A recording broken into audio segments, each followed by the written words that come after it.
Okay.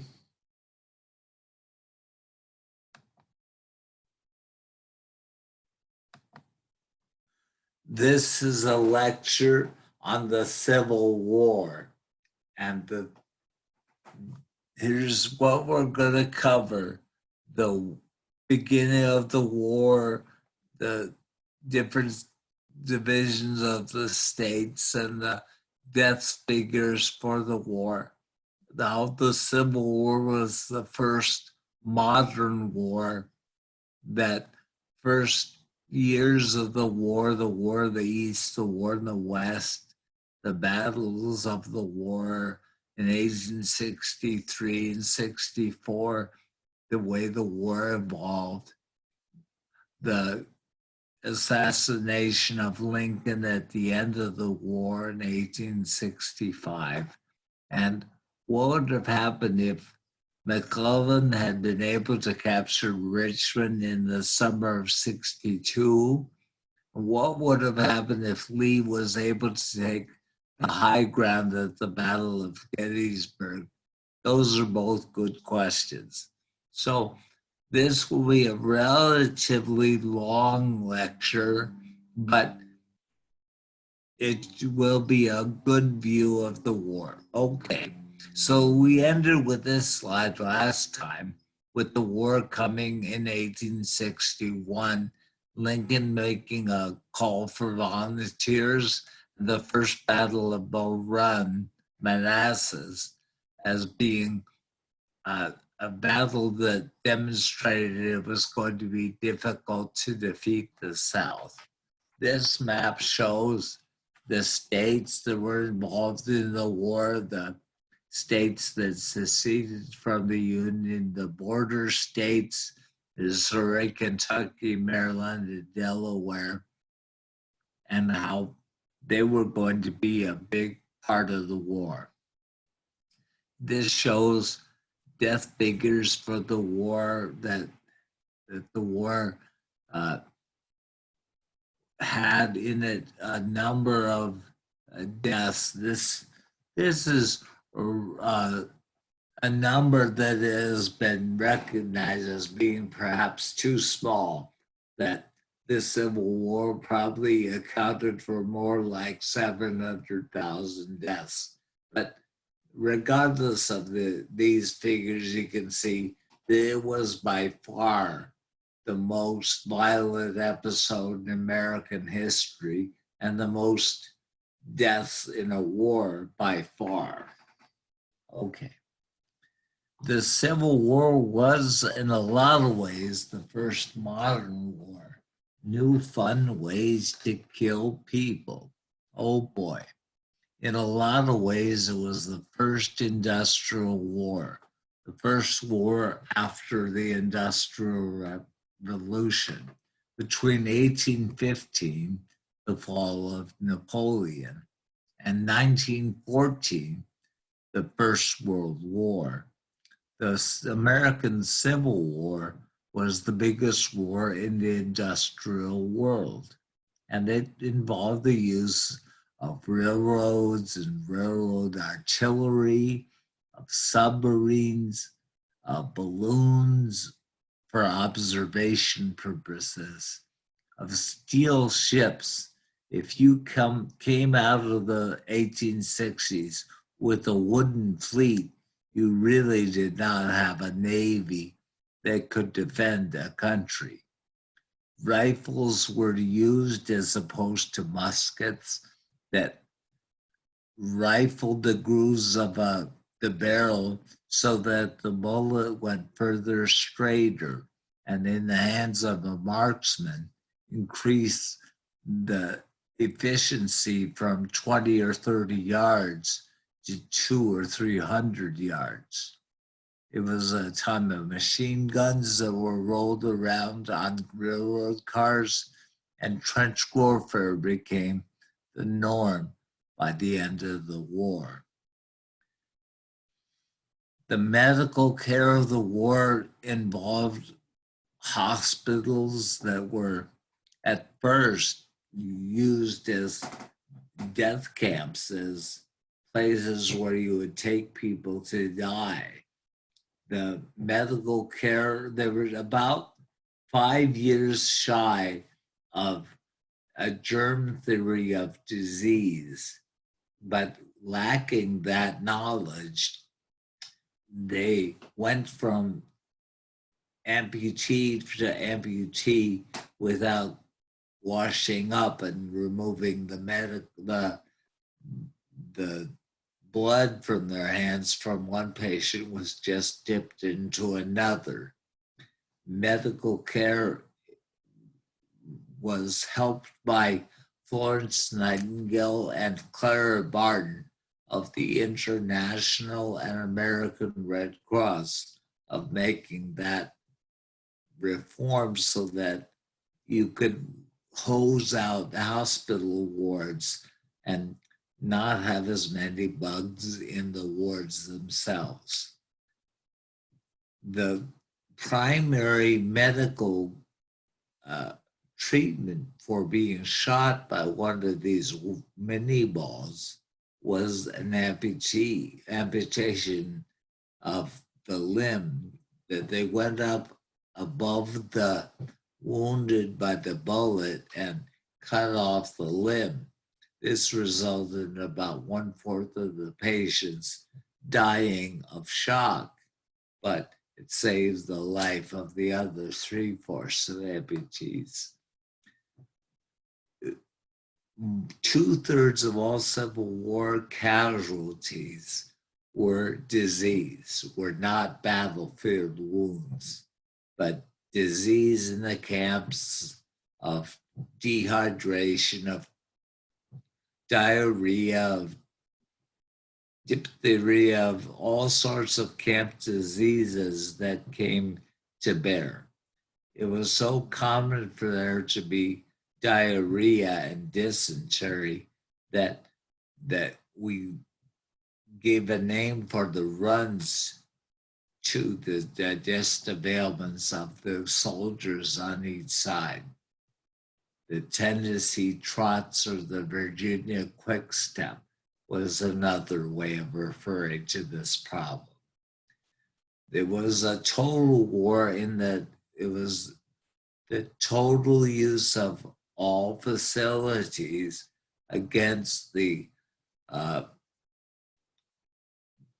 force of the other side. So women were used as spies and cooks and bureaucrats and soldiers. To a great extent, women were employed as a part of each side's fighting force. So it was a war of exhaustion, a war to try to hit the other side in every way possible to gain victory. So it was a new kind of war. So this is a map from your book. The first full year of the war was 1862. And in the West, General Grant was able to capture Forts Henry and Donelson on the Tennessee and Cumberland rivers, and followed up on that with the bloody Battle of Shiloh in early 1862. This was a 2-day battle that resulted in Grant's army almost being driven into the Tennessee River, but on the second day of the battle, retaking the battlefield and winning a Union victory at Shiloh. In the East, a succession of generals lost a succession of battles to Robert E. Lee. George McClellan got the idea to ship the army south down the Potomac River and up the James River to Richmond. And this would have worked, but McClellan was a lousy battlefield general who decided that Lee at the South had too many men for him to defeat. He panicked. He asked Lincoln for more troops. when he had more troops than Lee already, and continued to be a poor user of his troops during the campaign. So McClellan was replaced by John Pope, and then he was put back in charge of the Army of the Potomac after the second Bull Run battle, fought on the same battlefield with the same result. The Battle of Antietam was the bloodiest day in American history. More Americans were killed and wounded at Antietam than in all other battles we've ever fought. Bloodier than D-Day, bloodier than the 9/11 terrorist attacks. Antietam was a Union victory. McClellan was able to stand and fight Lee to a draw on that day of September 17th, 1862. But it's considered a Union victory because Lee retreated from the battlefield and left McClellan in charge of the battlefield on the next day.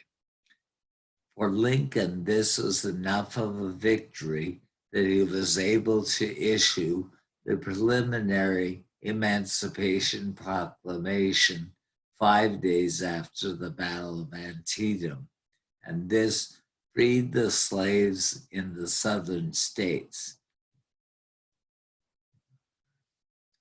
There's pictures of the Battle of Antietam and the Battle of Shiloh.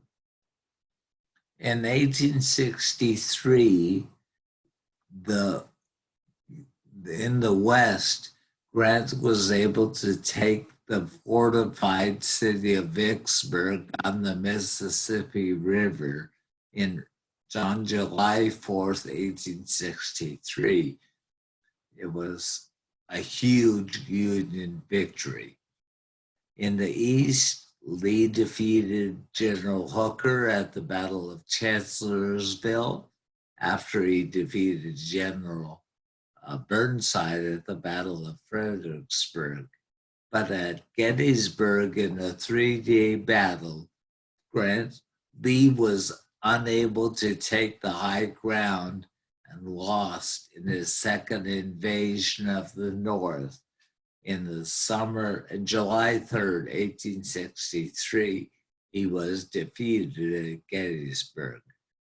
2 weeks later, the New York City draft riots protested against the war being fought, that it was considered by of New York City that it would become a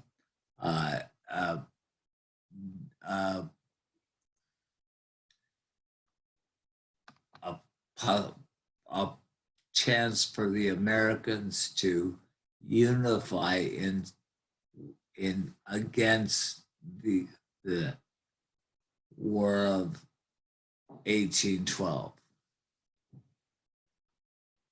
Okay, let's get it back to the screens. Yeah, that was in the summer of 63. In 64, Grant was brought east to confront Robert E. Lee, and his campaign of the spring of that year had Grant being called the Butcher by northern newspapers for the amount of troops that he lost. But he kept Lee on the defensive and forced him into a position where he was defending Richmond with all he had. Grant ended the summer laying siege to Petersburg, Virginia, a railway center near Richmond.